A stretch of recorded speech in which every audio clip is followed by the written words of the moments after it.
Hey, what's up guys, it's Marv and welcome back to another Asphalt 9 video. Today we will be taking a look at the new DEUS VAYANNE added to the recent update in Asphalt 9, and I am playing in the Max Free Try multiplayer series, and of course the event is also going on right now, which I do want to talk about.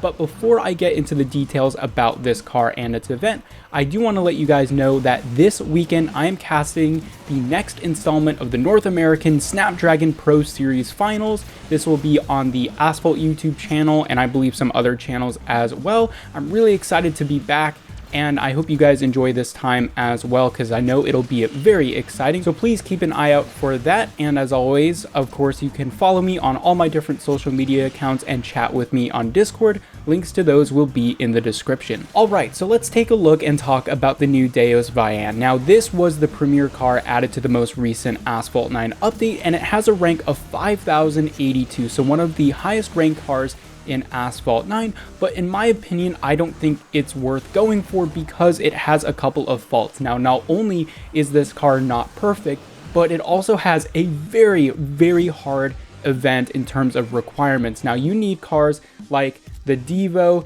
the De Tomaso P72. You also need cars like the Asphalt Owl and the new McLaren Artura. So very steep event requirements. So that in and of itself is one reason why you don't want to go for this car, because it will cost you a lot of tokens just to get the required cars to progress throughout the event. And you're also not getting the best car if you put in all of that time, effort, and tokens. Now, I don't want to say that the DEUS VAYANNE is a bad car because it really isn't. You'll see in this video that I go pretty quickly, I'm finishing these races pretty fast, and overall this car does seem like it performs very well, and it does. However, for the cost and for its rank, I just don't think it's really worth it, and there are two reasons why.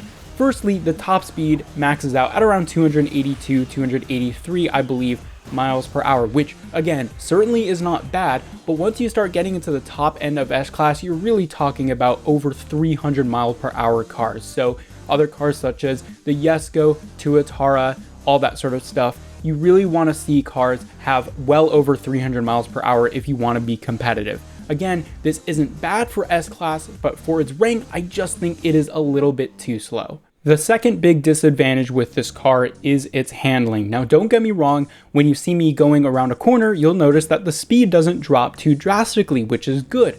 However, you'll see that I often bump into walls, especially around sharper corners, because the drifting radius on this car is really wide, especially compared to other cars like the Jesko. And that is a really big problem, especially for S-Class cars. When you approach a corner very quickly, you don't have that much time to maybe adjust your angle for the drift, and also you just want to be able to get around a corner quickly with a sharp angle so that you don't bump into walls like I am. And so in my opinion, the really wide drifting radius of this car makes it really bad for tracks like Tuscany, Osaka, those types of tracks that have constant sharp corners all over the place. Again, it's nice that the actual speed isn't too low when you go into a drift, but you really want to have a sharper turning radius, especially with S-Class cars, because you don't want to spend a lot of time drifting. That also reduces speed. So yeah, this is a really big problem. Now, the two upsides for this car, or well, I guess really only one,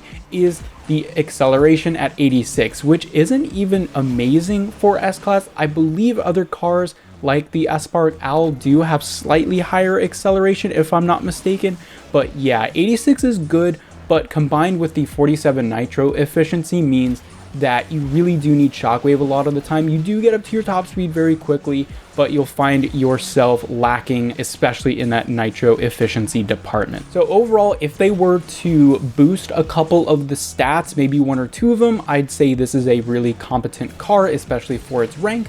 But because the fact that this acceleration is really the only real positive to this car, I would say that it isn't particularly worth it to go for, again, especially considering all of the required cars you need for this event, and of course the high token cost associated, because I don't think you can really even unlock or star up the cars if you have all of the cars in the event. I don't even think they give out that many blueprints anymore, so regardless, you're gonna have to spend tokens on this car if you want to star it up, which again, I don't really think is going to be worth it. Also, we have Black Friday coming right around the corner, which you definitely want to save tokens for, because usually most of the time for Black Friday events, they just give you the packs. And so if you have, 50, 60, 70,000 tokens, you can have a pretty good shot at getting some really, really good cars. So I would skip this one, again, especially if you don't have the required cars, and maybe wait for Black Friday or another event as well. I do want to touch on the design for this car, because I always say in my car review videos for Asphalt 9 that yeah, stats are great, performance is great, but at the end of the day, if you don't have an emotional connection to the car, that really makes it a tough sell. And for me, most of my decisions in Asphalt 9 come off the fact that I have an emotional connection to a car, where I really like the design, where I really like the brand, that sort of thing. For example, I recently dumped quite a few number of tokens into unlocking the Aston Martin 177 in its car hunt. I didn't have a lot of time to play, so I did spend a couple thousand tokens to at least unlock it and start it up, because I believe that is one of the most beautiful cars. And of course, it is very nostalgic for me because it was one of the nicest looking cars in Asphalt 6, so I have some very fond memories of it.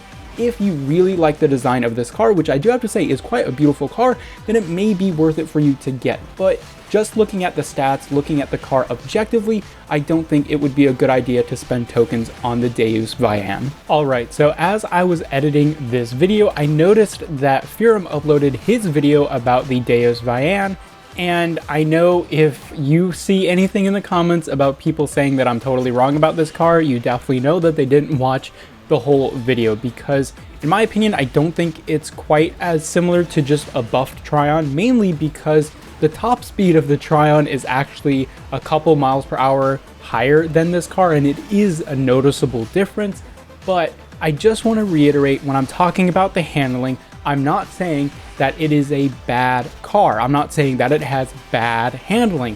What I'm trying to say is that it has bad handling for its rank. I think overall, this car is overranked because it doesn't have handling similar to something like a Jesko, where you can just dart around corners super duper fast. And I really don't think that this car has the best handling, especially for its rank. So anyway guys, I hope you enjoyed this video. Let me know your thoughts on the DEUS VAYANNE in the comment section down below, and of course look out for next weekend for the next installment of the Snapdragon Pro Series North American Finals. And I hope you guys enjoyed. I will see you guys later.